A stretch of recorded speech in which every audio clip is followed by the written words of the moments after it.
Hello, everyone. This is Matthew Frailey, the CEO of BreakpointTrades.com. We've been bringing you advanced technical analysis, market commentary, trade ideas, and mechanical trading algorithms like you see here since 2003 for individual traders and professional institutions who I consult with weekly. We got a lot more systems too, guys, and been developing a lot more. Anyway, the last video I did for you was just before the FOMC, and we had a big move on Friday, which we expected. We talked about that in our subscription based newsletter. So let's go ahead and get started with the weekend newsletter here. This is our back end recording system. So let's go ahead and get started. Hello, everyone. This is Matthew Frailey with BreakpointTrades.com. First off, I hope everyone's had a nice weekend. It's Sunday afternoon, about 7 p.m. And this is the very comprehensive Breakpoint Trades and newsletter for May 7th through May 12th for the week. Again, that's for YouTube. If you're a subscriber to Breakpoint Trades, we do a newsletter every day except Friday evening. Otherwise, we do 4 comprehensive newsletters Monday through Thursday and on the weekend. These weekend newsletters tend to be very comprehensive. This one especially, we got a lot of charts here. So sit back. These usually take a while to go through as I discuss a lot of different topics, very in-depth technical analysis. So as you can see, the newsletter is divided into, 9 major sections. Looks like I have 8 written twice. So, and also here's a link to our KISS trend system tables. That'll be on the web portion based of the newsletter, and I also put it in YouTube. Okay, let's get started here. Got a lot to discuss. So first image below, item number 2, this is a 10-minute view of the S&P 500 cash. And it's going to take a while before we get to the short terms, but just showing you, as you know, we had a huge rally on Friday after the jobs report. And very short term, we're looking for at least a little pullback.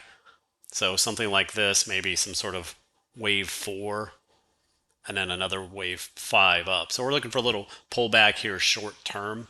And one thing we discussed last week, and especially on Thursday, was we were expecting a big move on Friday, either to the upside or the downside. We told subscribers to, be ready to jump on board whichever way it breaks in the morning. Well, it broke in the morning, and so we jumped on long. What we had is very clear 3 waves to the downside. We didn't know if this was going to extend and be a wave 3 down or if it was simply complete and we then go right back up. Remember, whenever you have 3 waves, that potentially completed the pattern, which it did. And so we expected that nice move up on Friday, which we got. Very strong move. The S&P was up 75 points that day. Basically stalled right at this May 3rd high at 4150 roughly, logical area to pull back. So again, we're looking at some sort of wave 4 short term here. I'll go over my bigger picture thoughts when we get below. But let's go ahead and move on. Item number 3 shows the index sector table, what transpired on Friday and of course for the week. You can see for the major indexes, big gains on Friday. 1.65% was the least. S&P up 1.85%. Over 2% for the NASDAQ and Russell. On Thursday's newsletters, Steve said to expect as much as a 2% rally or move on Friday, up or down, and we got that. Now for the week, despite that rally, the index has closed mixed. The Dow has been lagging this year. It held up the best last year. It's lagging this year. Down 1.25% for the week. The S&P still lost 0.8% for the week. NASDAQ area, just modestly positive. Russell still down. Now, as far as the major market sectors here, broad-based rally on Friday as you'd expect. Solid move across all 21 sectors. For the week, things were mixed. Clearly the banks, financials, energy area was the weak area. Currency-wise, US dollar down a tad on Friday, only down 0.3% for the week. Cryptocurrencies were up on Friday. And Bitcoin in particular has a obvious coil forming, which we'll get to that way below. Commodities all nicely to the upside here. Nice gains here on Friday. Still some good losses for the week though. Natural gas, crude oil, etc. Precious metals,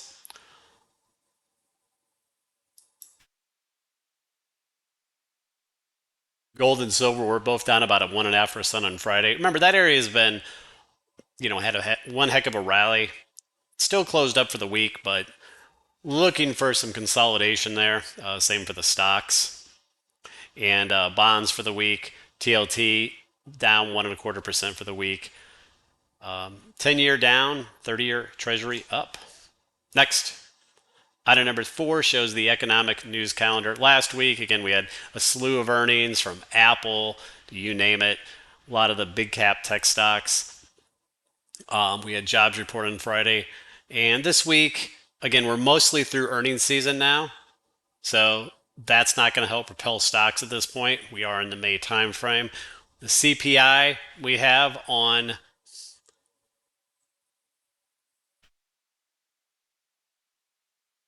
Wednesday, May 10th. That's a big one. PPI on the 11th. And let's go and jump to some of these charts. So before we get to the general market analysis, because the markets have been albeit a choppy fashion, but they have been trending generally higher since the October lows. Here's a table showing the kind of an updated view on a basket of these ETFs for the market. Remember, the KISS trend following system is what it sounds like. It's a trend following system that goes long, has a trailing stop. We call it STS, Smart Trailing Stop.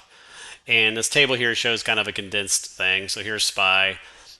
We got a new trailing stop last week. The current stop is 402.50. There's been 3 trailing stops so far since SPY went back long. I also added it for UPRO and SSO in case you like to trade those ETFs instead. For example, in UPRO, you actually have had 4 smart trailing stops.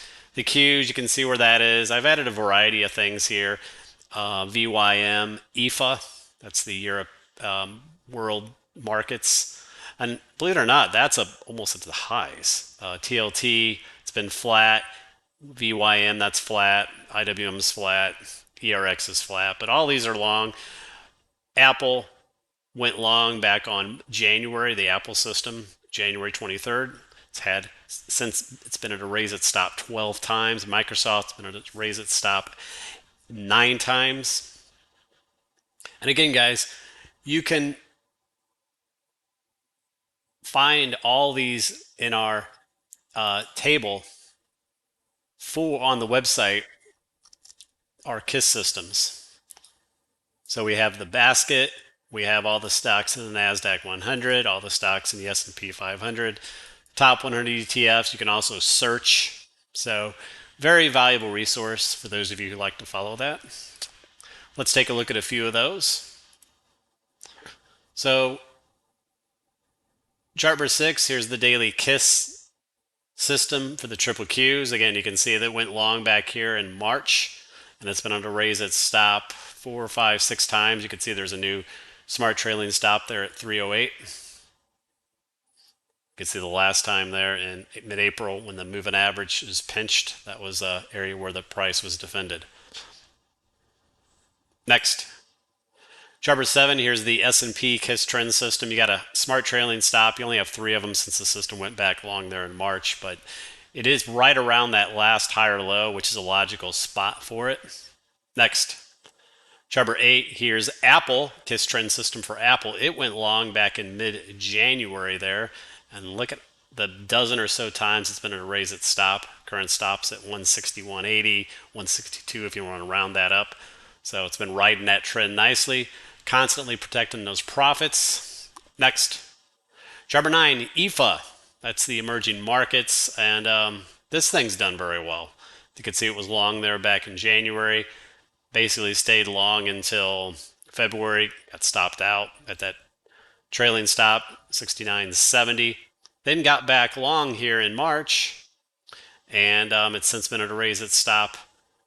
Let's see, 4, 5, 6, 7 times. Current stop is right there at that higher low, 72.30. It's a very objective way if you're swing trading some of these, or you have a 401k that you're generally long only and you want to place protective stops. These aren't day trade systems, as you can see. Next, Chart number 10, here's the KISS trend system for GDX. It went long back there in early March, and it's caught all that rally. It currently has a stop where you'd expect right at that last high or low, 33.40. Next, chart number 11, here's the KISS trend system for gold, GLD ETF. It went long back there in early March as well, and it's got the stop right around that area. So if this precious metals, if they do enter a little correction early this spring, summer, they'll probably stop out and, etc.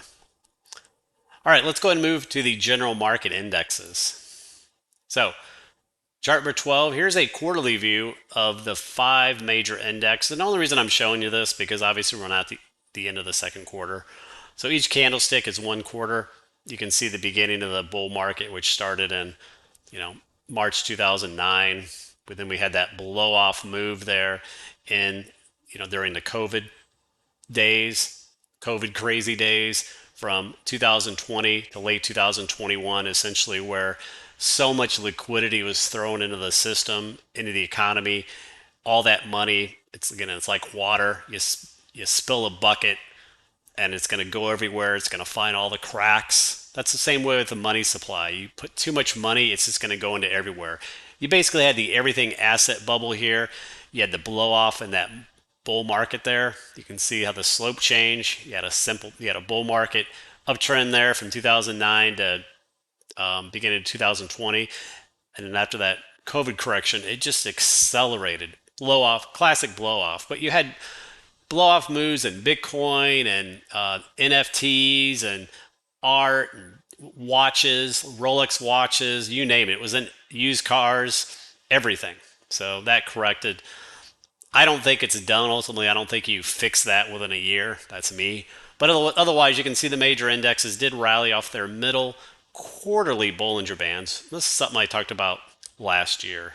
But now we'll see if, you can see they're still quite far away from the highs. Again, I still think we're overall at least in some sort of bear market that's going to take quite a while to work this off. It would be healthier for the markets. But, for now we're uptrending and we'll follow the trend at whatever it does. Next. Chart number 13, here's a daily view of the indexes. So you can see what's been happening. And again, basically a lot of chop. Okay? Everyone's worried about, if the market rallies big one day, but since the October lows and the initial rally, it's been a lot of just sideways, slightly slanted uptrend on the indexes. Okay, look at the Dow. The Dow has lagged, obviously, but it's essentially going sideways since December.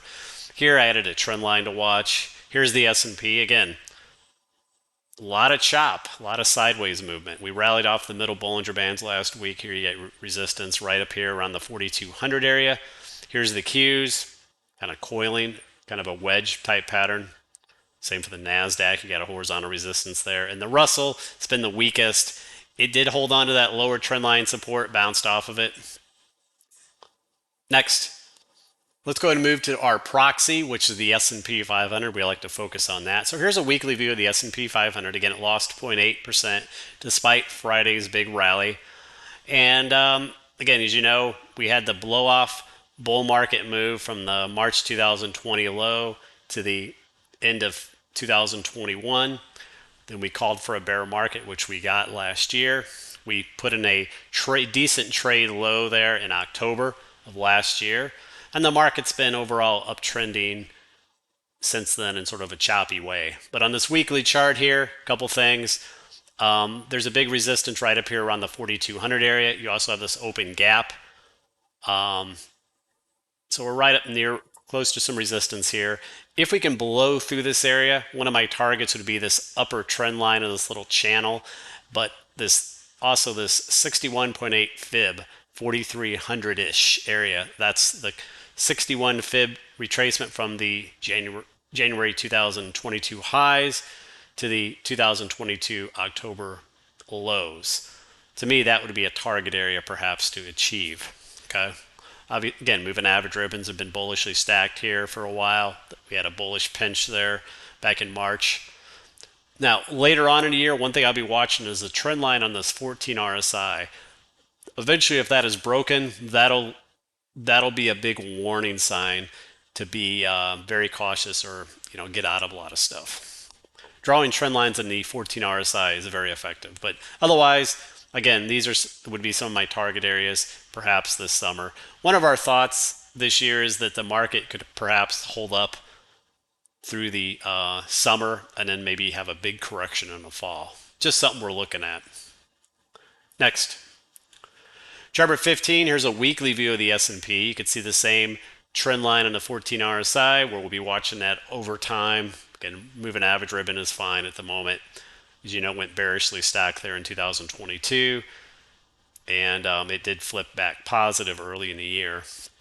Again, you got your open gap right here. You have your 61 fib up here at 4,300. Now here is a potential kind of a cycle.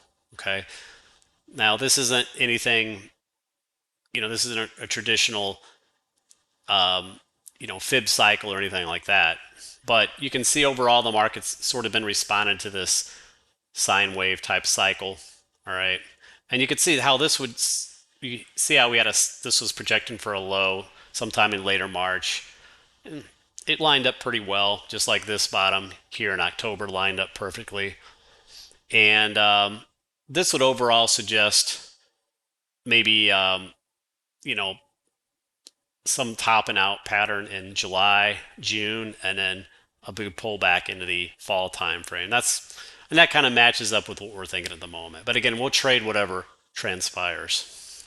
Next, chart 16. Here's a monthly view of the S&P, showing you this range. Again, our thoughts is perhaps we can move up to this upper range. But overall, I still think the S&P is going to have a hard time, just going back to new highs at this point. Okay. I think overall we'll form some lower high, have another decline in the bear market. Usually bear markets are 3 type waves anyway. You could see overall 1 wave, 2 wave, and you need another wave. Bear markets are usually big ABCs, and so far we just have 2 waves here. Again, if the market decides to go do this and we have rampant inflation and the Fed, cuts rates, fine. We'll trade whatever happens. But overall, I favor an eventual down move again, maybe later in the summer. Okay. Next, chart 17. Here's an S&P Renko chart, nice clean Renko chart. On this chart, each box size is 50 points. Here you can see resistance right here, just above this 4,200 area. You can see how it matches this high and that low. Next, chart 18. Here's a daily view of the S&P. Again, showing the same thing essentially as the weekly. So we put in that nice 5th wave bottom there in October, and we've been moving up in this choppy overall fashion. Okay, we still have this unfilled open gap from back in August of last year. Those gaps like to be filled, so on a further upside move, I expect that gap to be filled. And if we can break through that, my target area would be up around this 61 fib, right around that, uptrend channel area. Okay, that's your overall uptrend support. So next, chart 19, here's another daily chart that we've been showing. A bunch of these trend lines and channels, stuff like that. You can also see this expanded triangle here, and price has been responding to that. So let's focus on that in a second. So chart 20, here's a zoomed in daily view of the S&P. So we did hold that 38% retracement last week on that big pullback from the March lows. But right now, otherwise, this chart here just shows you some of these triggers. These doji candlesticks, you can get nice triggers here. You had a perfect short opportunity off this black candle doji. Trigger right 1 penny below that, initial stop at the high, you got a nice trade. And even back here in early May, you had a nice trigger off this doji. Again, you wanted to take profits. We'd have been stopped out, taking your profits on Thursday, or took the short off on Friday, but it was a nice trade, very objective. Now we'll see short term, are we going to rally to another high here, or are we going to form a little lower high? Next, chart 21, here's a half-day chart. So been monitoring this expanded coil, and on this coil pattern, guys, let me see here, I want to draw this. So if you look here, you do have 5 waves. Draw that. You have A, B, C, D, E. That would be the bullish way to label this. Okay. You could also label it the other way, but we did hold this lower support. We rallied off of it, and now we'll see what happens. Again, short term, I'm looking for a little pullback early this week. Next, chart number 22. Here's a 2-hour view. This is the chart that Steve discussed in Thursday's newsletter last week. Again, we had 3 obvious waves to the downside, and we were at this double bottom support area. Call it a. Could also call it this demand zone here. So we had 3 waves down. What we didn't know at the time was, was this part of a wave 3 and you were going to go down, like this, or if it was just going to complete an ABC and then go up. We said Friday, this was a huge inflection. We said it would be answered on Friday with the jobs report, and you could jump on either direction it occurred. So it was to the upside, and it was a good opportunity to just go long right in the morning, even chasing that gap. It was a nice, profitable day doing that. But again, we had 3 obvious waves, so we were looking for a good move on Friday, and we got it. Next. Chart number 23, here's a 60-minute view. Again, you can see that ABC action down 3 wave. We essentially held that double bottom support zone, broke back into this channel that we've been showing for a while. Now these confluence of trend lines here are support. So if we do get a pullback early this week, watch for this area to be a potential support. And if price does indeed tag that and then start to reverse, that would be a good area to go long and put a stop right there. Okay. Next. Chart number 23, here's the various, the 4 time frames we like to look at with our custom indicators, the ATR, the resistance cycle. So we bounced near that ATR daily last week, as you can see. On the half day, we held that cycle support. Okay, but otherwise, on the 78-minute and on this 130-minute, you can clearly see the 3 waves we had, perfect ABC. And it also showed up right in that indicator. Whenever you have the 4 color chains here, red, green, that signals an ABC. Notice that cycle perfectly called that bottom last Thursday. Next. Chart number 25, here's another 120-minute chart. Here's another thing that could happen.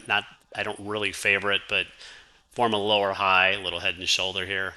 But again, what I generally favor at the moment is maybe we get a little pullback here and then we go up. That's what I favor. But again, depending on what happens with the banks and other things, we'll see. If we were to have a bunch of other regional banks blow up, then this could obviously play out. Next. Chart number 26, there's a 30-minute view of the S&P. Again, you can see the 3 wave down. Price stopped right at that symmetry area. Big rally on Friday, of course. Next. Chart number 27, here's a 15-minute view. Again, big rally up. We stalled right at that supply zone on Friday. Logical to expect. This broken down trend line and 38% fib are now supports if we pull back that far. Next. Chart number 28, here's a 10-minute view showing that wave count I showed the first chart above. So again, because we can count 5 waves up, again, it may be 5 of 3, we're looking for at least a pullback early this week, like a wave 4, and then maybe another move up. Again, it's under a bearish view, you could have completed the move up in C, and then you go right down. Next. Chart number 29, here's a 5-minute view, just shows you the action on Friday. So again, we expected a big move on Friday, up or down, and when it moved up, you could have chased that gap. Even if you bought that open gap, it was still one hell of a day. Okay, you can see midday day trade opportunity there after that bull flag breakout. Next. Chart number 30, here's the S&P versus the equal weighted S&P. As you know, a lot of people have been discussing a negative breadth or only a handful of stocks are leading. For example, Steve likes to call it the S&P 5 instead of the 500. What he means by that is 5 stocks are essentially accounting for almost 70% of the S&P gains this year. 5 stocks. So the S&P 5, and you can see that with the S&P equal weighted ratio here to the S&P. Look at how that ratio has been declining while S&P has been moving up. So you can clearly see it there. Next, chart 31, here's the triple Qs. Again, they've been moving up. Here, this on the weekly has our fibs. So, what remains to be seen if this could make it up to these upper fibs. 50% of fibs, 328. 61 fib is at 340, 347 roughly. Next, chart 32, here's a daily view. Again, just like on the S&P, we had this kind of expanded triangle here. We rallied off the bottom. This would be the bullish labeling where you have a wave E and then we break up. Overall, we've had a wave 5, wave Y up here for a while. So, we've had that, for months in the newsletters, and that's been playing out. Next, chart 33, here's another daily chart. Shows you how Qs are near a breakpoint here. Again, if you want a trailing stop right here, or you can use the trailing stop on the KISS system. But you got a higher low here, so that's an obvious area for a swing stop. Next, chart 34. Here's a 2-hour view of the triple Qs, still in this channel. Unlike the S&P, this never fell out of its channel. It bounced off the uptrend channel line there last week. Next, chart 35. Here's a 15-minute view of the Qs. Again, just like the S&P, Steve talked about this 3 ways we had to the downside on Thursday. And he said, expect a big move whenever you have 3 ways, because that could have completed the move, and that did, and we busted out of it hard on Friday. Next, chart 36, here's the 4 time frames with our indicators. Again, we held those supports last week, bounced off the ATRs, cycle supports. Beautiful. That 78-minute called that bottom on Thursday, just perfect. Next, chart 37, here's the triple Qs versus the triple Qs equal weighted. Again, just like on the S&P, you have a handful of generals in the Qs leading, whereas, the vast majority of the individual stocks in the NASDAQ are not. You can see the divergence here clearly. Long term, that cannot persist, guys. Again, it can stay like that for a few weeks or a month or whatever, but eventually, if that isn't cured, you eventually get a healthy correction. Next, chart 38, here's Apple. It was in a kind of a wedge pattern, but with earnings, it broke to the upside. Now you got this resistance high up here to monitor. And again, you can look at the Apple KISS system. It's got a smart trailing stop right around that higher low, around the 165 area. Next, chart 39, here's the Russell IWM. That closed down for the week. Overall, that's been the weakest index this year. Here's a potential pattern we've been monitoring. Again, we held this support last year around the 160 area, was previous resistance there in 2020, became support 2022. So one way to look at this would be A, B, C, D, and then we get a move up in E, but then once it's complete, you go down again. So that would allow some movement up maybe into the summer. Again, you need to hold this trend line here, and you can't lose that 167.50 low, higher low right there. So you got to hold this trend line for that to manifest or be viable. Next, chart 40, here's a daily view of the IWM. Again, you can see the same A, B, C, D, potentially E. Again, you need to hold this trend line. We did bounce off of it on Thursday and Friday. So if this is the correct count, you'd get a move up in E. This would be a supply zone, and then maybe down into there. That's one way to look at it. Next, chart 41, here's a 2-hour view, one we were showing last week. We broke the coil, back tested. That was a good short, and sold off and then rallied. Next, chart 42 is a 60-minute view. Right now, so far, these rally attempts have not broken symmetry. You can see every rally is very symmetrical point-wise. So even with Friday's big rally, has not broken symmetry yet. So take note. So that does it on the indexes, guys. By the way, futures are down a little bit tonight, which is playing out as we expected. Not done very much, though. ES is down about 5 points at the moment. Next, let's look at some of these indicators. Chart 43, here's the VIX system. The VIX closed outside its Bollinger Band on Thursday and closed back inside on Friday. So officially that is a VIX Bollinger Band buy signal.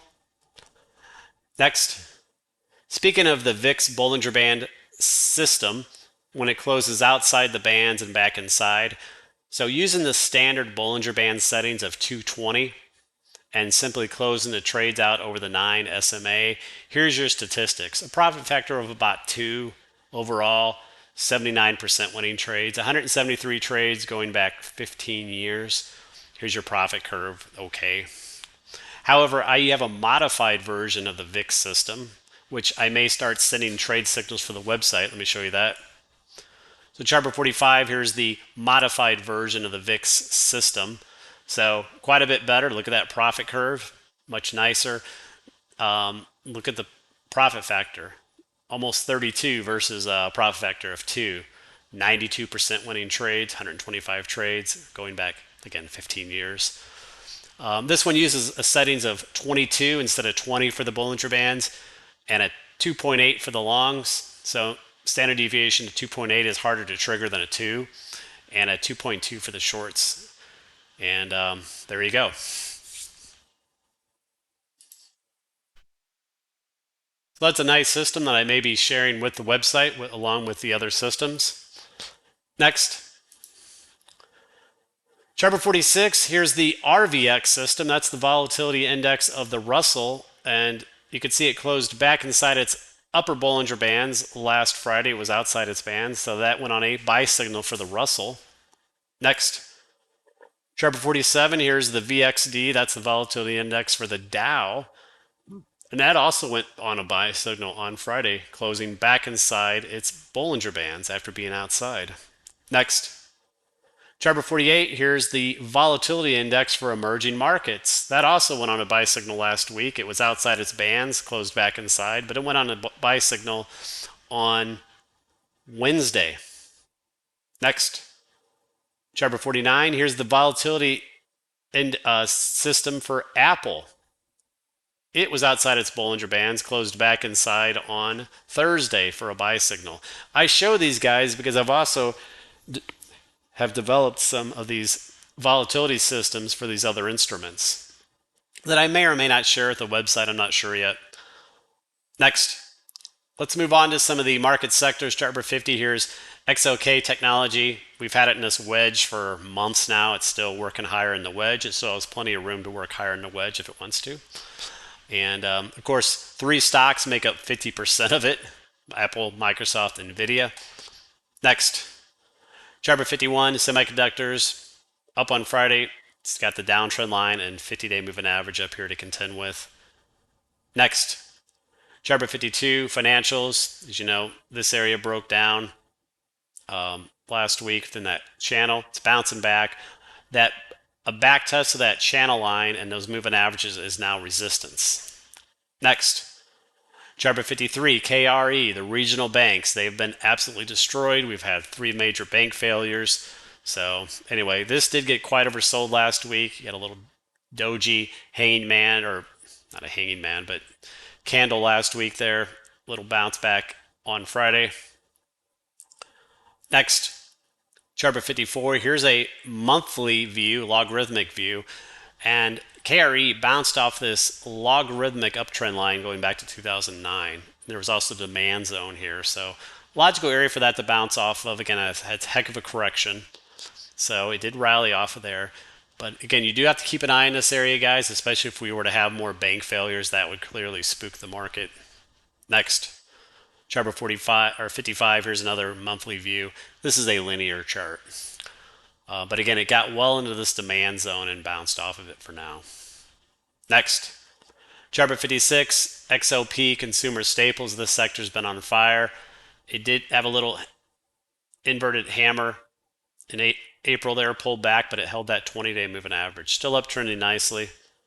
Next, chart 57, utilities, still overall in a potential big coil here. Next, Chart 58, XLY, consumer discretionary. You got a beautiful coil setting up. I love coil trades, so this is a trade you could trade this the direction it breaks. Next. Chart 59, biotech. I pointed out last week that biotech was looking better, looked like a bull flag sort of setting up here, and it broke out on Wednesday, followed through the last few days of the week. Next. Chart 60, healthcare, setting up into a tight coil here. Watch that. Next.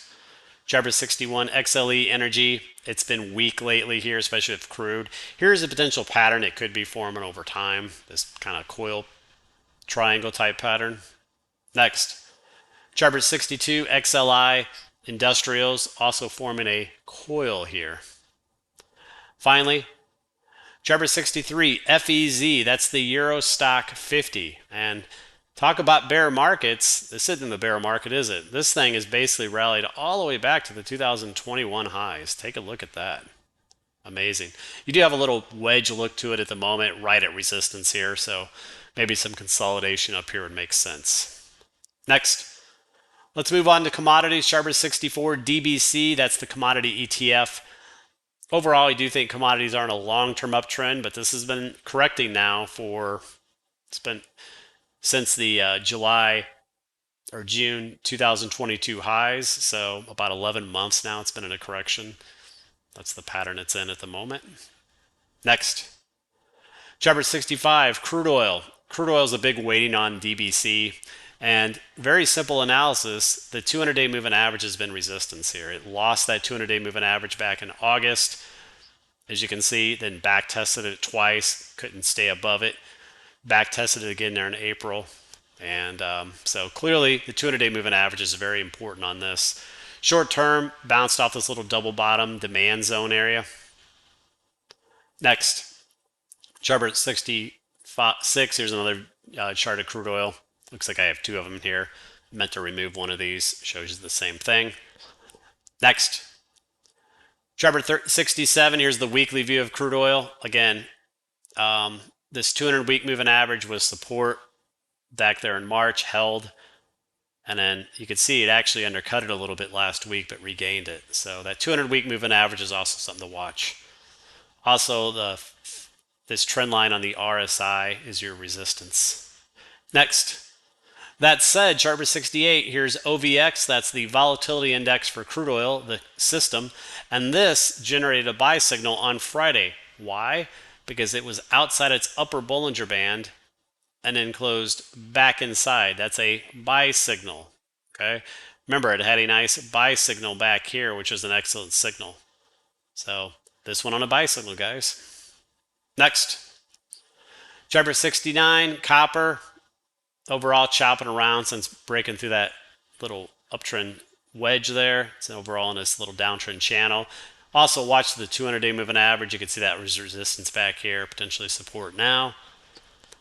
Next, chart 70, DBA, commodity, or the agriculture ETF. Nice breakout on Friday. Had this kind of flag look to it, bounced out, held that 50-day moving average, ribbon was pinching. Next, chart 71, here's the weekly view. Finally, chart 72, here's a ratio of DBA to the S&P 500. Again, got a big coil forming here. Moving average ribbons are pinching here, so energy is pent up.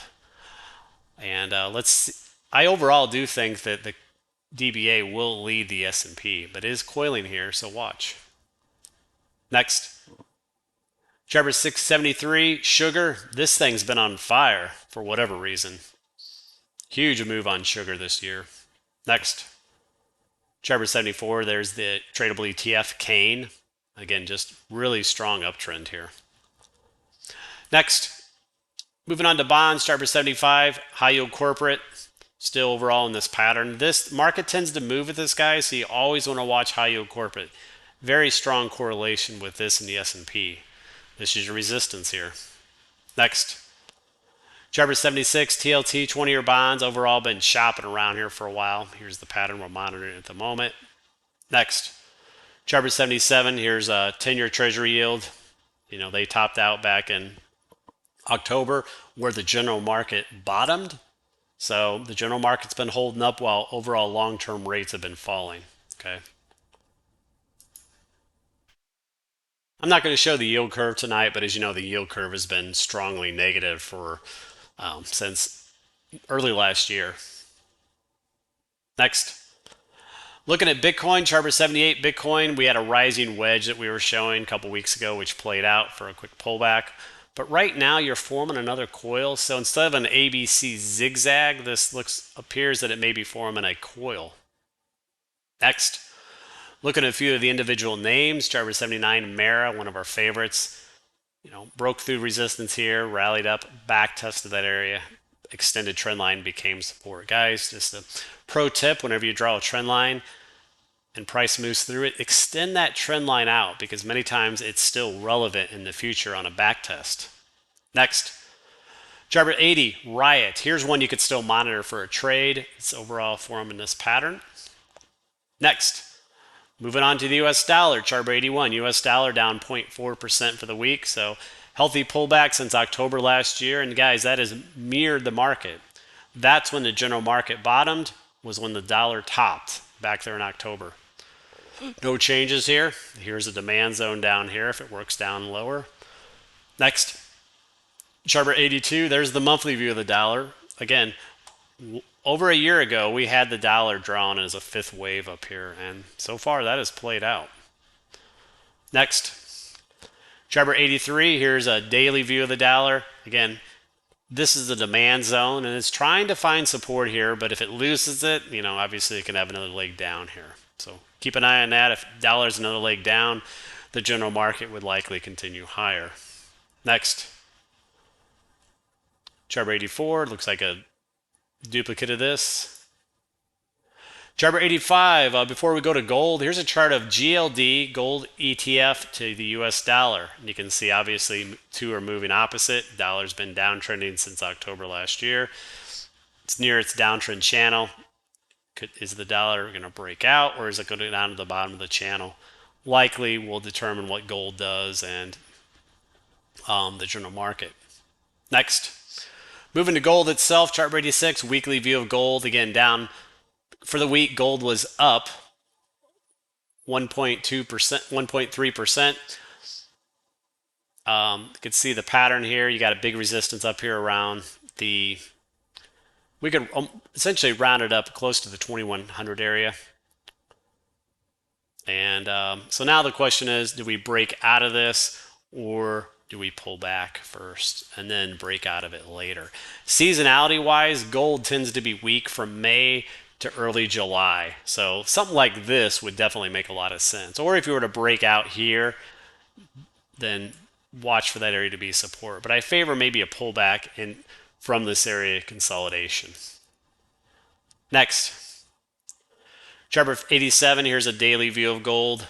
Again, nice move off that October, November low, still in this uptrend channel. That last high at 2085 did mark some resistance or divergence. You can see on the MACD has been lagging. And again, remember, that essentially matched roughly that high back here in March. So essentially, again, I don't like to draw a resistance or a support necessarily as one line, but more of a zone. Next, chart 88, there's the tradable ETF, GLD. Again, you can see that divergence there on the RSI, MACD. Next, chart 89, gold on the monthly. This is my overall thought that gold looks super bullish, guys, longer term to me. So we had a little double top back here. Whole thing ended up being essentially a three-wave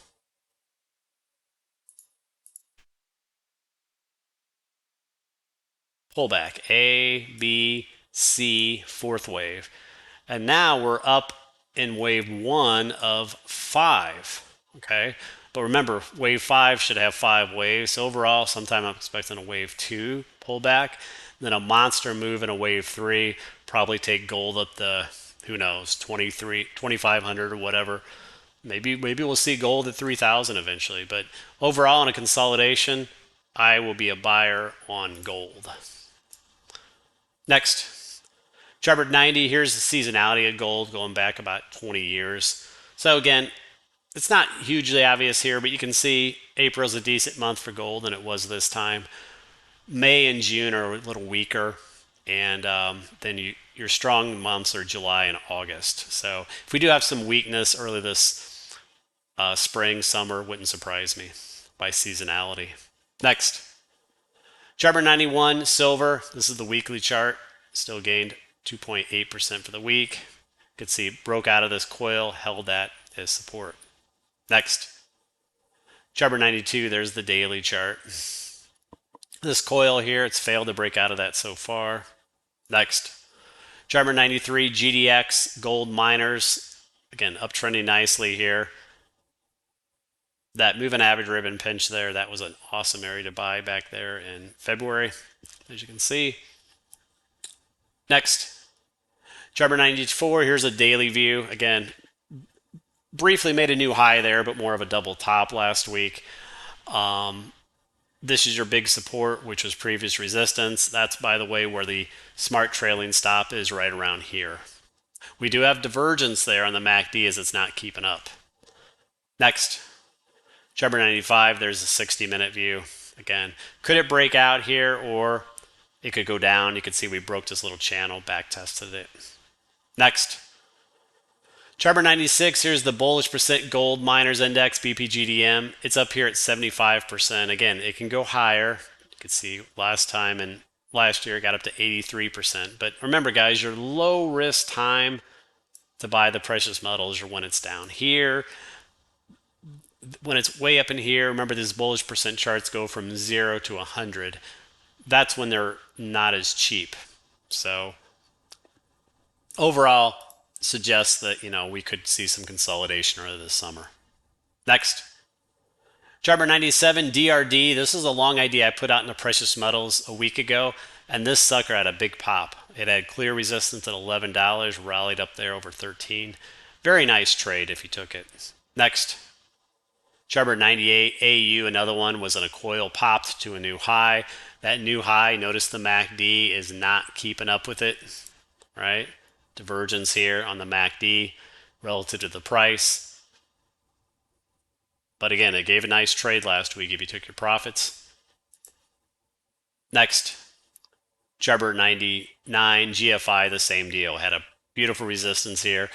Nice trade, but that trade set up a divergence here. All right, moving on, final to some other stocks, guys. Chart 100, here's Google. So Google overall still in this pattern, hasn't broken that yet. Something to watch. Next, chart 101, McDonald's was a long idea of ours back in March, and it's just been doing well. It's been holding the 9 EMA this whole time. You got a higher low there. I'd be just trailing stops up. Probably wouldn't give my stop that low at this point. Maybe Thursday's lows. Next, chart 102, KB Homes. Another long idea of ours. The home builders have been doing well. And these are some areas for stops right there. Around 43 would be an area for a stop. Next, chart 103, ROIV was a long idea. It was on the list. Technically triggered on Friday. Your next resistance area is $9. I'd be adding on a break of that.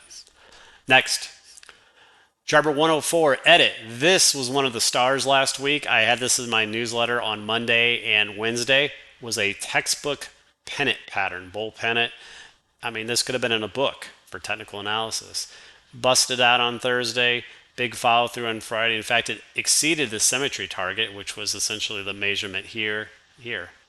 Great trade for those of you who caught it. Next, chart 105,